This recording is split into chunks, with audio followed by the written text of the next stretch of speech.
Ang galing talaga ni Lord para iparamdam sa atin na nandyan lang siya. So hello guys, good day. Gusto ko lang gumawa ng video na to express how amazed I was kung gaano kagaling talaga si Lord.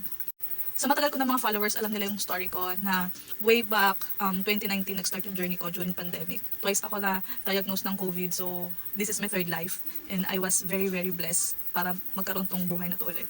And second is yung nangyari last year, 2024, kung saan naubos lahat ng client ko kahit yung nag-iisang long-term client ko na we are working for 4 years na wala.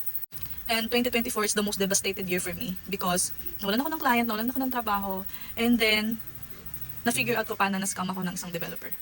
So sa sobrang depression, anxiety ko, 2024, tumigil talaga lahat. As in, nag-stop lahat. Nawalan ako ng ganong humanap ng client, nawalan akong ganong magtrabaho sa freelancing. I don't know, parang nakaramdam kasi ako na hindi ako perfect, na ang daming kulang sa akin. Ganon yung naging effect sa akin ng mga nangyari. And this year, ngayon ko lang ulit na-regain yung self-confidence ko, and this year ko lang din sinimulan na makakuha ulit ng mga clients. And aminin natin, sobrang hirap na ngayon talagang makahanap ng clients sa freelancing, most especially for someone like me na tumigil ng 1 year. 1 year is a really big impact as a freelancer kasi maraming pwedeng mangyari dun sa 1 year na yun.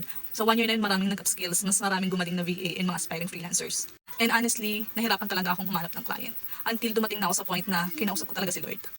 Nangyari lang to nung Sunday, hindi ko alam, bigla na lang naisip ko one night, hindi ako makatulog. Sabi ko talaga, Lord, kapag walang nag-reply sa mga proposals na sinend ko, titigil na ako sa pag-freelance. And alam nyo ba yung nakakagulat doon?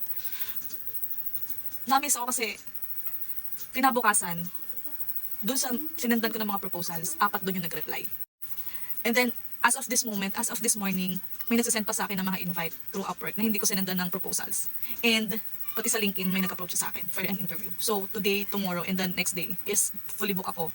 And ang daming nag-email sa akin for collaborations. See how amazed, how powerful talaga si Lord para iparamdam sa atin na ito na yun, andito lang ako, kapit ka lang, continue and go kung ano yung pinapangarap mo, kung anong gusto mong i-pursue, nandito lang ako to support you.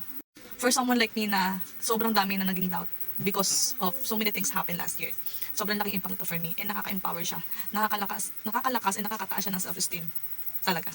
And actually, naiyak ko na siya kagabi. Yung parang nararamdaman ko na parang na-overwhelm ako. Akala ko nakalimutan na ako ni Lord. Pero ayun, hindi pala. Baka ako lang yung nakalimut sa kanya. Kasi siguro sa sobrang dami ng iniisip ko, hindi na ako nakakapag-isip masyado.